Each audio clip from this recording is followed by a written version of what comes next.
नमस्कार साथियों, अगर आप भी काफ़ी ज़्यादा परेशान हो गए हैं ऑफिसों के चक्कर काट काट के, लेकिन अभी तक आप कहीं से भी जन्म प्रमाण पत्र बनवाने में सफल नहीं हो पाए, तो साथियों आज मैं आपको बता दूं कि एसआईआर वेरिफिकेशन का प्रोसेस लगभग ख़त्म हो चुका है। अब निर्वाचन आयोग ने जैसा कि पहले क्लियर किया था कि एसआईआर के बाद कुछ राज्यों में एनआरसी हो सकता है, तो ऐसे में ये किसी को नहीं पता है कि एनआरसी आखिर किस राज्य में होगा, क्योंकि पर्टिकुलर कोई नोटिफिकेशन तो आया नहीं। तो ऐसे में मेरी सभी राज्यवासियों से, देश के जितने भी राज्य हैं, अगर आप कहीं से भी इस वीडियो को देख रहे हैं तो मेरी आप लोग से रिक्वेस्ट रहेगी कि इस वीडियो को पूरा जरूर देखिए, ताकि एसआईआर में जैसे आप लोग के साथ हुआ ऐसा आगे चल के एनआरसी में ना हो, क्योंकि एसआईआर से कहीं ज़्यादा खतरनाक है एनआरसी। जी हाँ साथियों, बिल्कुल सही सुना आपने, एनआरसी ये वही एनआरसी है जो कि असम में हुई थी और वहाँ पर लगभग 17 से 18 लाख लोगों का नाम जो है कट गया था। यानी कि उनको नागरिकता अपनी साबित करनी पड़ी थी और वो दस्तावेज नहीं दिखा पाए थे। तो कहीं ये सब चीज़ें आपके साथ ना हो, तो चलिए वीडियो को स्टार्ट करते हैं और एक एक करके सभी चीज़ें, सभी डाउट आपके क्लियर करते हैं। तो सबसे पहले तो मैं आपको बता देता हूँ एनआरसी मतलब क्या होता है। एनआरसी मतलब होता है नेशनल रजिस्टर ऑफ सिटीजनशिप, और ये एसआईआर से बिल्कुल अलग है।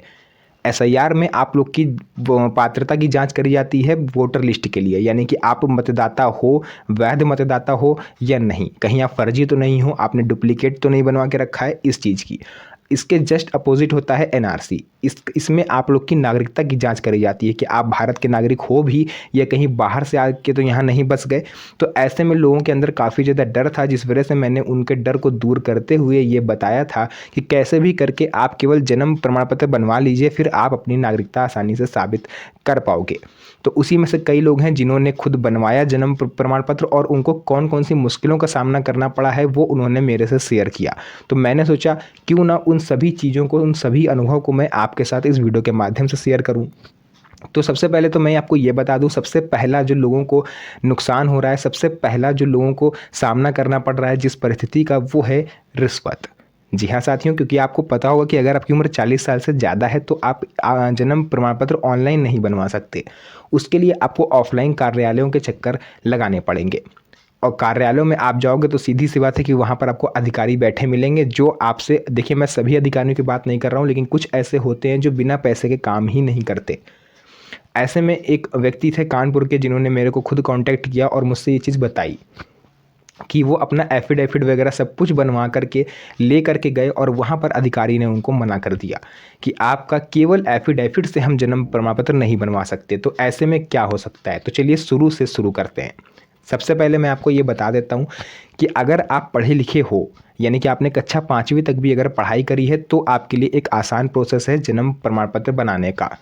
आपको करना कुछ नहीं है, केवल 5वीं कक्षा की मार्कशीट, अगर 8वीं तक पढ़े हैं तो 8वीं कक्षा की मार्कशीट, ज़्यादा पढ़े हैं तो 10वीं कक्षा की मार्कशीट आपको ले करके चले जाना है किसी भी अपने आस पड़ोसी जो कार्यालय हो आपका। अगर गांव में रहते हो तो पंचायत कार्यालय या फिर ब्लॉक कार्यालय, अगर आप शहर में रहते हैं तो नगर निगम कार्यालय। वहाँ पर जा करके आपको केवल अपनी मार्कशीट जो है उनको दे देनी है, और उनको जो भी डॉक्यूमेंट वो आपसे मांगे, लाइक आपका निवास प्रमाण पत्र, जाति प्रमाण पत्र, या फिर आपका मकान की रजिस्ट्री वगैरह जो होता है इस चीज़ के लिए कि आप कितने साल से यहाँ रह रहे हो, तो वो आपको उनको सिंपली दे देना है। इतना आप दोगे वो आपका आवेदन कर देंगे खुद से, और 15 से 20 दिन के अंदर आपका बर्थ सर्टिफिकेट बन जाएगा। लेकिन वहीं दूसरा तरीका आता है, जो लोग पढ़े लिखे नहीं हैं और मैक्सिमम लोगों के पास जन्म से संबंधित कोई कागज़ भी नहीं है, क्योंकि उस टाइम इतने लोग जागरूक नहीं होते थे, आज से लगभग 40-50 साल पहले, ना उनको ज़्यादा इतना पता था दस्तावेजों के बारे में। तो अब ऐसे में सबसे ज़्यादा परेशान उन्हीं लोगों को होना पड़ रहा है जिनके पास जन्म से रिलेटेड कोई दस्तावेज नहीं है। तो भी आपको परेशान होने की ज़रूरत नहीं है, क्योंकि मैं हूँ यहाँ पर आप लोग के लिए, सारी चीज़ें मैं आपको बताऊँगा। आपको कुछ नहीं करना है, बस आपको थोड़ी सी मेहनत करके 2 गवाह ढूंढ लेने हैं जो कि आपकी उम्र से लगभग 3 से 4 साल बड़े हों, क्योंकि आप छोटे गवाह लेकर के जाओगे तो भी वहाँ पर मामला वो लोग अटका देंगे। कोई 2 अपनी उम्र से बड़े हुए, जैसे आप 55 साल के हो तो 60 साल का व्यक्ति, अगर आप 40 साल के हो तो 45 साल का व्यक्ति, अपने साथ आपको 2 लोगों को लेकर के जाना है। जिन 2 लोगों को आप लेकर के जा रहे हो उनके एक-एक आधार कार्ड की फ़ोटोकॉपी और उनकी एक-एक passport size photo with signature आपको लेकर के जानी है। साथ में आपको आप खुद जाना है अपना आधार कार्ड की फ़ोटोकॉपी लेकर के। कोर्ट के बाहर या फिर कोई भी आपके आस पड़ोस गाँव मोहल्ले में कोई वकील हो, उनसे आप संपर्क करिए, और जन्म प्रमाण पत्र के लिए एफिडेविट बनेगा एक। वो एफिडेविट 100 से 200 रुपये तक का बनता है स्टाम्प शुल्क के साथ। उसके अलावा जो वकील फ़ीस लेगा वो अलग होती है। तो टोटल आप कह सकते हो कि 500 से 600 रुपये में आपका एक एफिडेविट तैयार हो जाएगा मिनिमम फ़ीस में।